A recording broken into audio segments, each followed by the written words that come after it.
कौने दिशा में लेके चला रे बटोहिया, कौने दिशा में।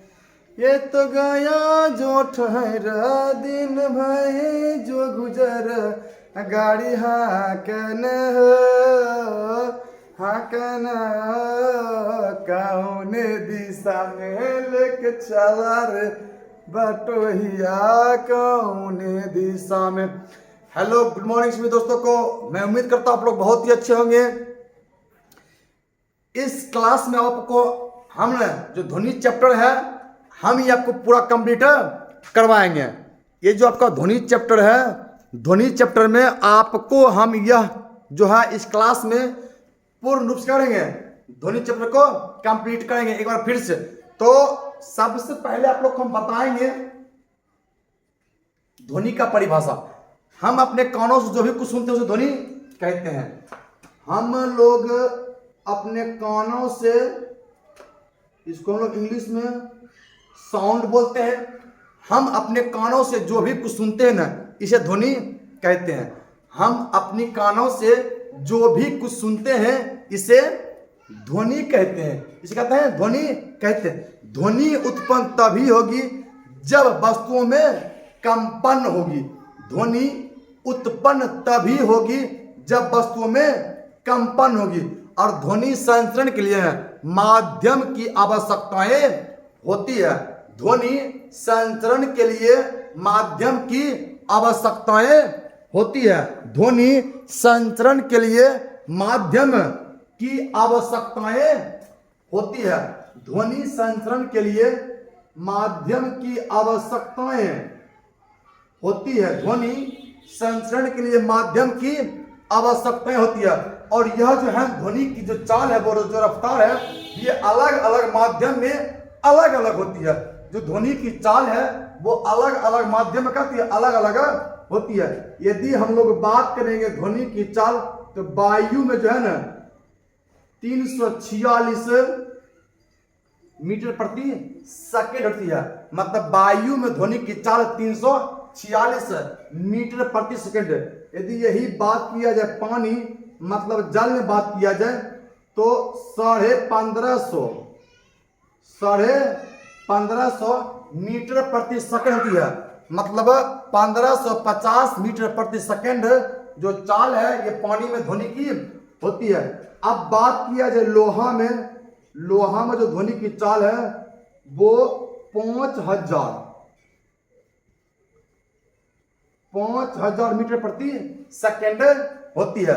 जो लोहे में ध्वनि की चाल है ये 5000 मीटर प्रति सेकेंड होती है। जो ध्वनि की चाल है लोहे में 5000 मीटर प्रति, लोहे में ध्वनि की चाल जो है वो 5000 मीटर प्रति सेकंड होती है। और ध्वनि तभी उत्पन्न होगी जब वस्तुओं में कंपन होगी। ध्वनि तभी उत्पन्न होगी जब वस्तुओं में कंपन होगी। तो अब आपको ठीक है, इससे पहले वाला क्लास जो था ठीक है, उसमें हम आप लोग को दोलन, आवर्तकाल, आवृत्ति हमेशा बता चुके ना। आप लोग को एक बार फिर से ना हम वही चीज को दोहराते हैं। जब कोई वस्तु आगे पीछे या दाएं बाएं गति करती है, जब कोई वस्तु आगे पीछे या दाएं बाएं क्या करती है, गति करती है, इससे हम लोग ना दोलन गति कहते हैं। इसे क्या कहते हैं? इसे दोलन गति कहते हैं। जब कोई भी वस्तु हो, देखिए, या तो वो दाएं बाएं या आगे पीछे गति करेगी ना, तो इससे हम लोग ना दोलन गति कहते हैं। अब आप लोग देखिए यहां लिखते हैं, मेरे तो हाथ भी बजा हुआ है। देखिए ये आपका था दोलन था जो बता दिए। अब कहता कि गोलक, ये सरल गोलक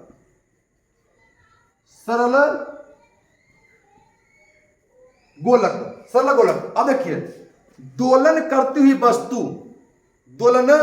करती हुई वस्तु जिस पदार्थ से बनी होती है ना, मतलब लोहे की बनती है, आप लोग को ना हम मतलब ऐसे ही दिखा रहे हैं जिससे बना हुआ, ठीक है। दोलन करती हुई वस्तु जिस पदार्थ से बनी होती है, इस पदार्थ को ना, इसी पदार्थ को ना गोलक कहते हैं। इसी पदार्थ को गोलक कहते हैं। दोलन करती हुई वस्तु, दोलन करती हुई वस्तु जिस पदार्थ से बनी होती है ना, जिस पदार्थ से बनी होती है, इसी पदार्थ को ना गोलक कहते हैं, गोलक कहते हैं। अब देखिए, जब वस्तु ये दोलन करेगी, दोलन करेगी, बात समझिएगा। ये जो देखिए अभी जब का गोलक है, यह है अभी मध्य स्थिति में, मध्य स्थिति में आपका यह भी गोलक है। जब ये वस्तु दोलन करेगी, दोलन करेगी, और जब ये वस्तु दोलन करेगी ना, तो दोलन करती वस्तु मध्य स्थिति से, मतलब यहां से, मध्य स्थिति मतलब यहां से, दोलन करती हुई वस्तु देखिए ना, मध्य स्थिति से जो करेगी अधिकतम दूरी तय, अधिकतम दूरी इसमें ये आया है, अधिकतम दूरी ये आया है। तो इसी हम अधिकतम दूरी को ना आयाम कहते हैं। क्या कहते हैं? आयाम कहते हैं। मतलब दोलन करती हुई वस्तु, दोलन करती हुई वस्तु मध्य स्थिति से जो अधिकतम दूरी तय करती है ना, अधिकतम दूरी ये जो तय करती है, तो इसी अधिकतम दूरी को ना आयाम कहते हैं। इसी कहते हैं आयाम कहते हैं। अब समझिएगा आवर्त का मतलब आयाम,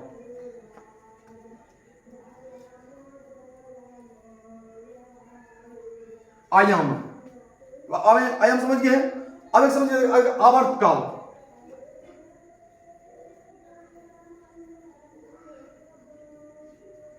आवर्त काल कौन काल?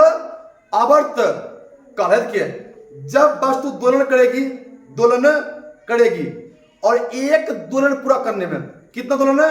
एक दोलन पूरा करने में, मतलब कि यहां से वस्तु छोड़ दी, यहां फिर वस्तु यहां आ गया है, क्या हुआ? एक दोलन। तो एक दोलन को पूरा करने में जितना लगे समय, जितना भी समय लगी, इसी समय को ना आवर्त काल कहते हैं। इसी समय को आवर्त काल कहते हैं। और आवर्त काल को सूचित न करते क्या से? टी से। आवर्त काल को सूचित करते हैं टी से। मतलब वस्तु जो है ना, यह गोलक, ये देखिए, इसको हम यहां छोड़े हैं, यहां से हम छोड़े हैं, यहां आया, अब यहां क्या गया? एक दोलन पूरा। तो इस एक दोलन को पूरा करने में जो समय लगता है ना, इस समय को आवर्त काल कहते हैं। आवर्त काल कहते हैं, आवर्त काल कहते हैं। और आवर्त काल को सूचित करते हैं टी से। आवर्त काल को सूचित करते हैं टी से। अब देखिए, समझिएगा आवृत्ति। अब समझिएगा आवृत्ति।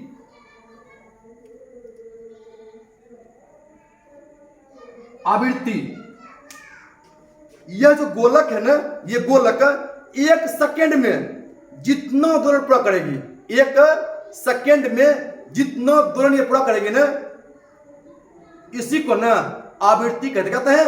आवृत्ति कहते हैं। मतलब एक सेकेंड में जितना दोलन पूरा कर ले, जितना दोलन ये पूरा कर ले, इसी को ना हम लोग कहते हैं, हम लोग इसी को आवृत्ति कहते हैं। इसी को आवृत्ति कहते हैं।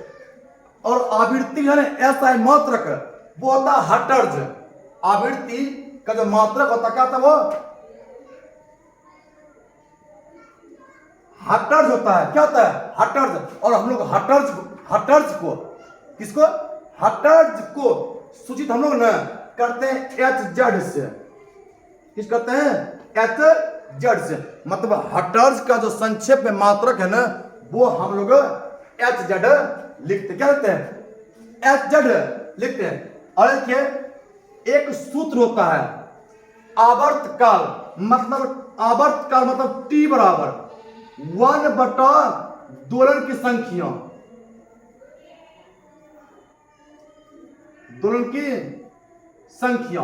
मतलब आवर्त काल बराबर सूत्र होता है आवर्त काल बराबर, इसको हम लोग मिटाते हैं।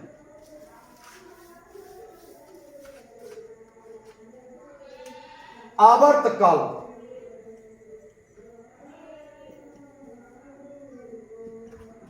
1 बटा दोलन की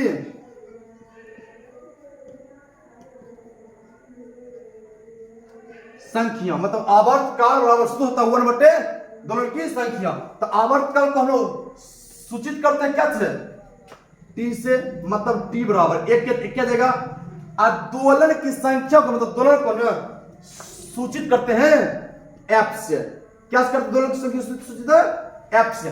दोलन की संख्या को हम लोग जो सूचित है वो एफ से करते हैं, मतलब टी बराबर 1/f, 1/f। अब देखिए आप लोग हम बताते हैं,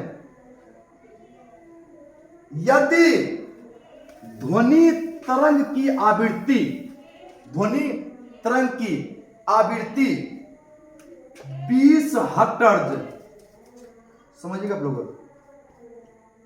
20 हर्ट्ज से होगा 20,000 हर्ट्ज तक, 20 हर्ट्ज से क्या होगा?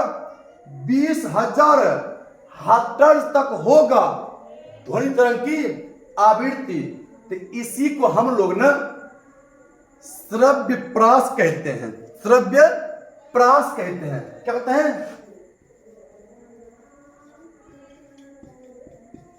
श्रव्य प्रास कहते हैं। यदि ध्वनि तरंग की आवृत्ति 20,000 से 20,000 हर्ट्ज तक हो न, ऐसी तरंगों को न हम लोग श्रव्य प्रास या श्रव्यता की सीमा कहते हैं।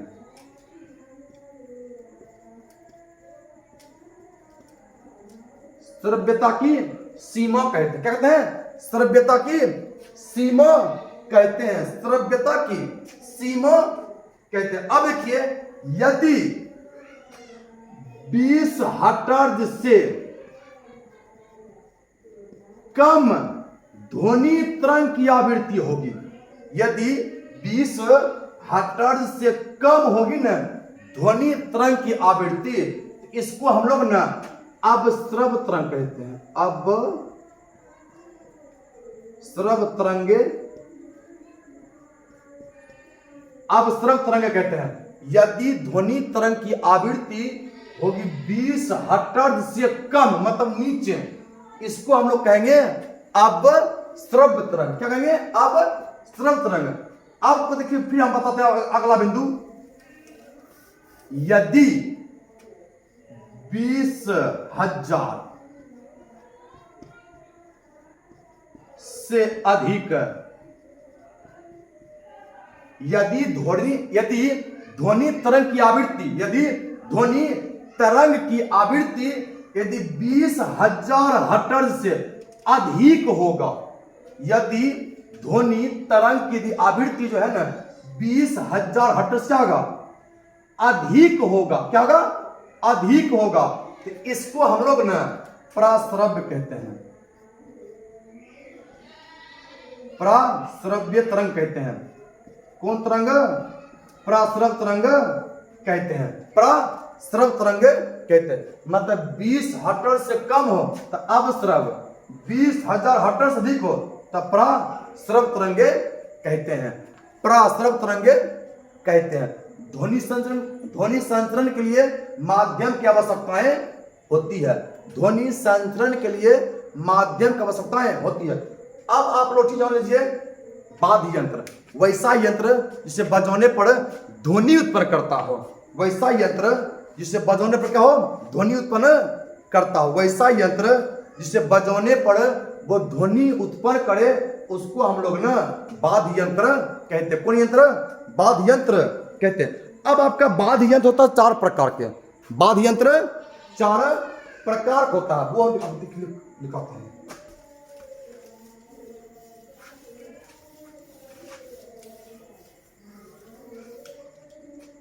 देखिएगा, वाद्य यंत्र, वैसा यंत्र जिसे हम बताएंगे ना वो क्या करेगा? ध्वनि उत्पन्न करेगा, ध्वनि को उत्पन्न करेगा, उसको लोग कहते हैं वाद्य यंत्र।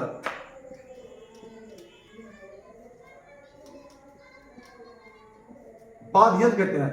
और जो है ना वाद्य यंत्र होता है 4 प्रकार के, वाद्य यंत्र 4 प्रकार का होता है। कितने प्रकार के? 4 प्रकार के वाद्य यंत्र, 4 प्रकार के। देखिए, पहला तंतु वाद्य यंत्र, तंतु वाद्य यंत्र। कौन यंत्र? तंतु वाद्य यंत्र। दूसरा होता है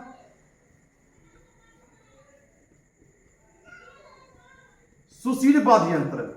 तीसरा अवनग वाद्य यंत्र। चौथा घन वाद्य यंत्र। जो आपका वाद्य यंत्र है ना, ये होता है 4 प्रकार के। कितने प्रकार के? 4 प्रकार के। तंतु वाद्य यंत्र, सुशील वाद्य यंत्र, अवनग वाद्य यंत्र और घन वाद्य यंत्र। तो तंतु वाद्य यंत्र, तंतु वाद्य यंत्र जो है वैसा वाद्य यंत्र जिसमें हम लोग ध्वनि उत्पन्न करें तंतु या धागे की सहायता से। तंतु या धागे की सहायता से हम लोग करेंगे ध्वनि उत्पन्न, इसको कहेंगे तंतु वाद्य यंत्र। मतलब वैसा यंत्र जिसमें हम लोग तंतु या धागे की सहायता से न जो ध्वनि उत्पन्न करेंगे, इसको हम लोग न तंतु वाद्य यंत्र कहते हैं। जैसे हम इसका होता सारंगी, जो साधु महात्मा बजाते हैं, भिक्षा जो मांगते हैं ना, वैसे करके बजाते हैं, ठीक है, वो क्या सारंगी। एक आपके साथ वायलिन, क्या होता है? वायलिन होता है। क्या होता है? वायलिन, जो तंतु वाद्य यंत्र का उदाहरण है। ये सुशील वाद्य यंत्र, सुशील वाद्य यंत्र। तो वैसा वाद्य यंत्र जिसमें हम लोग जो है ध्वनि उत्पन्न करते हैं वायु की सहायता से, वायु की सहायता से जिसमें हम लोग करते हैं ध्वनि उत्पन्न करते हैं ना, उसको हम लोग कहते हैं सुशील वाद्य यंत्र। सुशील जैसे आपका क्या गया? बांसुरी, शंख, सैक्सोफोन, सैक्सोफोन, एक होता तुतुइया बजा, जो बैंड वाले के साथ नहीं बजता है, वो क्या गया? सुशील वाद्य यंत्र का उदाहरण। अब क्या है? अवनग वाद्य यंत्र, अवनग वाद्य यंत्र। तो वैसा वाद्य यंत्र जिसपे न चमड़े या खाल पर क्या होते हैं? पीटने पर, चमड़े या खाल पर क्या होते हैं? चोट मारने पर ध्वनि उत्पन्न करता है ना, तो उसको हम लोग न अवनग वाद्य यंत्र, जैसे ढोल, आपका ड्रम, क्या गया सब? अवनग वाद्य यंत्र। तो वैसा वाद्य यंत्र जिसमें हम लोग न चमड़े या खाल पर जब चोट मारते हैं, आघात करते हैं, तब ध्वनि उत्पन्न की जाती है, उसे कहते हैं अवनग वाद्य यंत्र।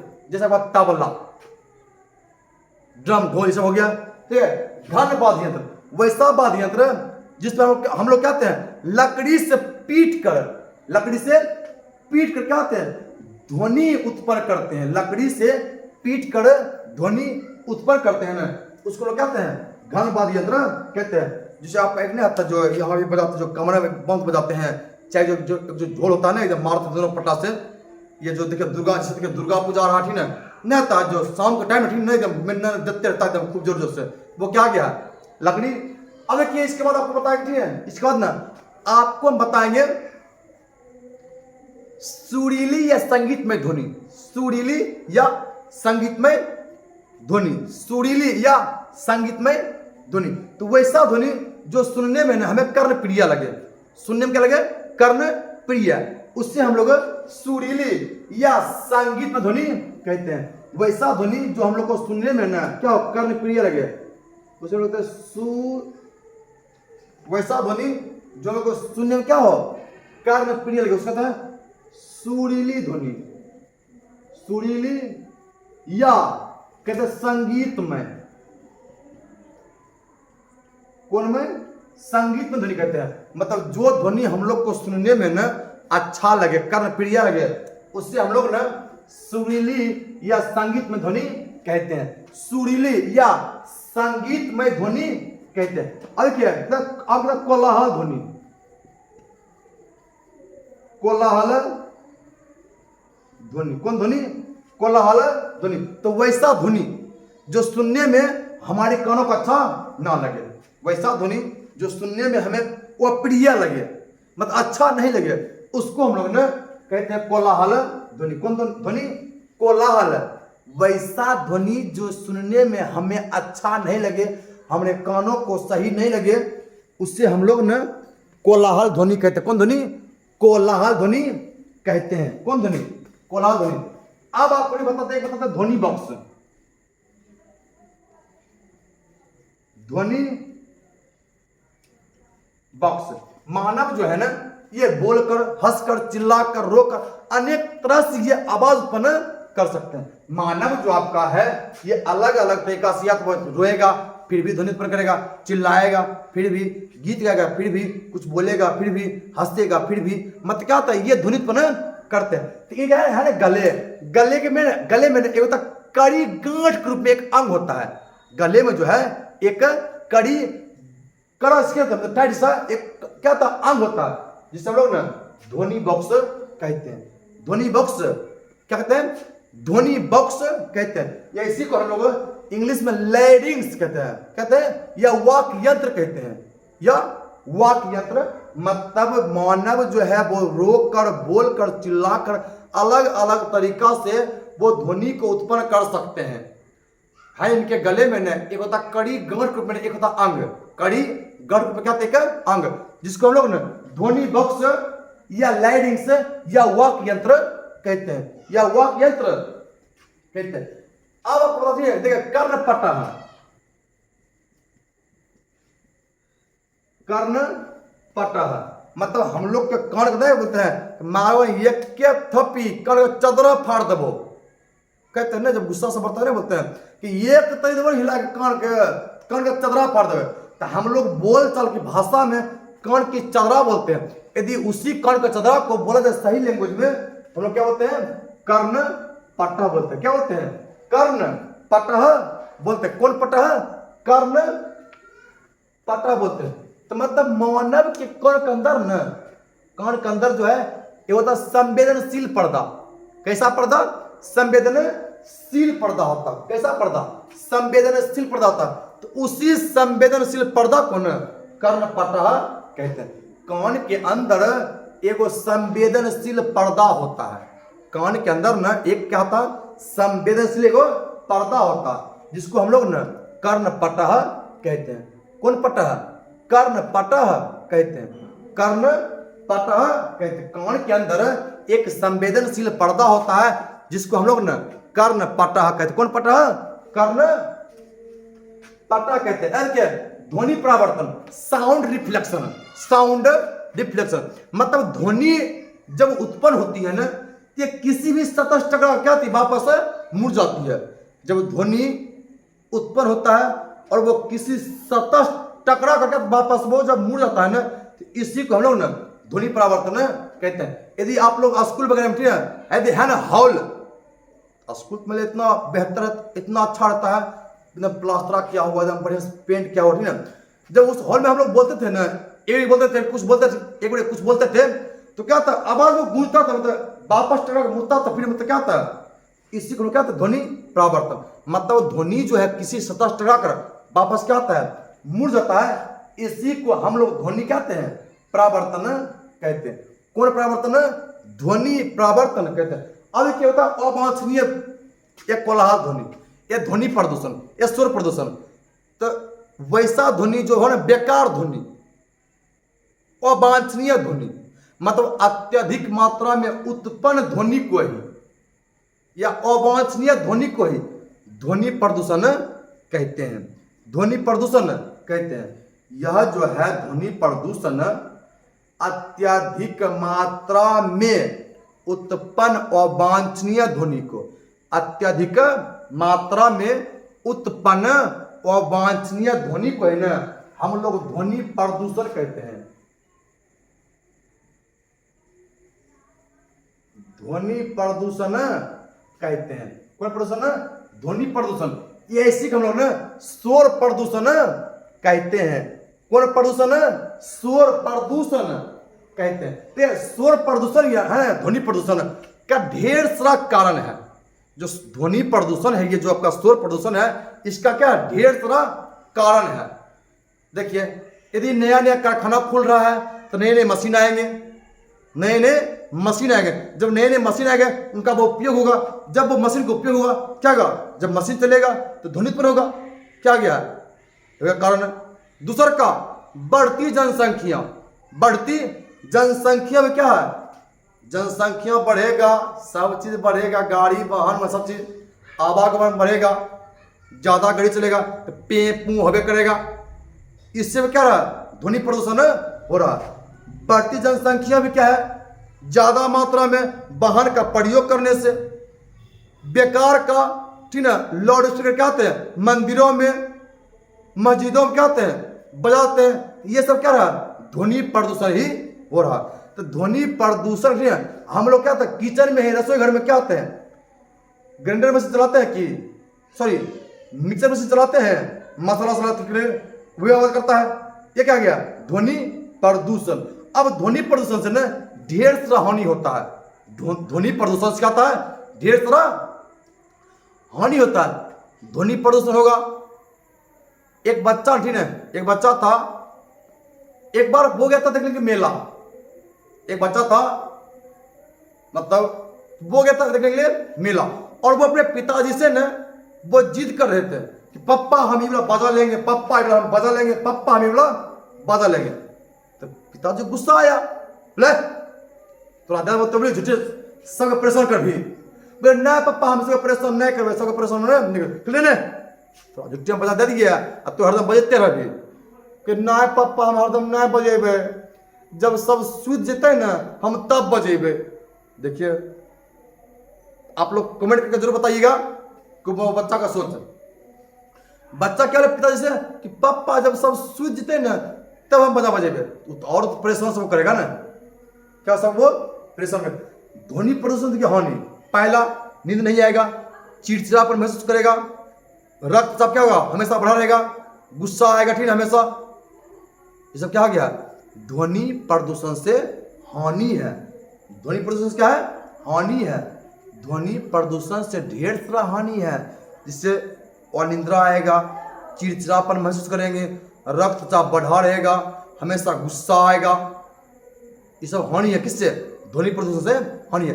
देखिए अब ध्वनि प्रदूषण को कम करने के उपाय, ध्वनि प्रदूषण को कम करने के उपाय, सबसे पहला हम लोग क्या करेंगे, कम से कम वाहन का प्रयोग करेंगे, जनसंख्या पे नियंत्रण करेंगे, जनसंख्या पे नियंत्रण करेंगे, अधिक से अधिक हम लोग पेड़ पौधा लगाएंगे, कम से कम वाहन का प्रयोग करेंगे, कल कारखाना है ग्रामीण क्षेत्रों से या शहरी क्षेत्रों से क्या करेंगे, दूर खोलेंगे। यही सब क्या है, ध्वनि प्रदूषण को कम करने का उपाय है। ध्वनि प्रदूषण को कम करने का है, ये सब उपाय है। तो आज के लिए इतना ही, सभी लोगों को जय हिंद।